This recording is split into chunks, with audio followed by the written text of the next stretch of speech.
برسومه المتحركة ومونتاجه المصنوع بمهارة وصوره عالية الجودة. يخرج مقطع الفيديو المروي بالإنجليزية وبلكنة تبدو أمريكية ليماجد داعش ويسخر من أمريكا. الفيديو الذي يحمل عنوان لا راحة هو أحدث إصدار لداعش، وفيه إشارة لعدوهم الجديد روسيا، وتعكس جودة الإنتاج المستمرة ما يقول المحللون إنه تطور لم يشهد من قبل. إنهم المقياس الذهبي للجماعات الإرهابية فيما يتعلق بالدعاية.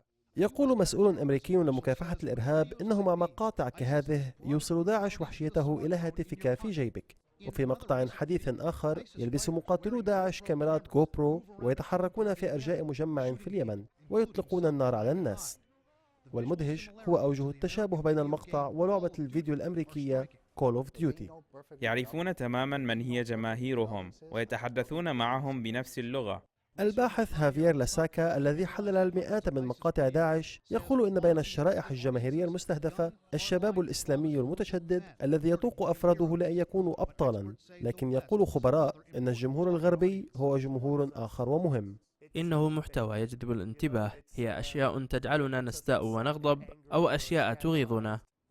صحيفة واشنطن بوست أجرت مؤخرا لقاء مع بعض المنشقين عن داعش ممن صنعوا مقاطع فيديو، وقالوا إن بعض مشاهد المعارك وقطع الرؤوس هي تمثيل، إلى حد أن الجهاديين يؤدون لقطات متعددة كالممثلين ويقرؤون من بطاقات إرشادية. يبدو فعلا أن بعض المعارك مصممة، حتى الهجمات الانتحارية. ذلك ليس من أجل هدف عسكري أو عملياتي فقط، بل من أجل تسجيلها على وجه الخصوص ونشرها عبر مواقع التواصل الاجتماعي. القيادي في جيش داعش من المصورين والممنتجين هو أبو محمد العدناني المتحدث باسم الجماعة. يقال إنه مهم جدا بالنسبة لداعش بحيث يشغل مركزا لا يتقدم عليه فيه سوى أبو بكر البغدادي مباشرة. وأصدر العدناني عددا من التصريحات الصوتية، لكن رغم كونه متحدثا باسم الجماعة إلا أنه غالبا ما يتجنب الظهور في مقاطع داعش.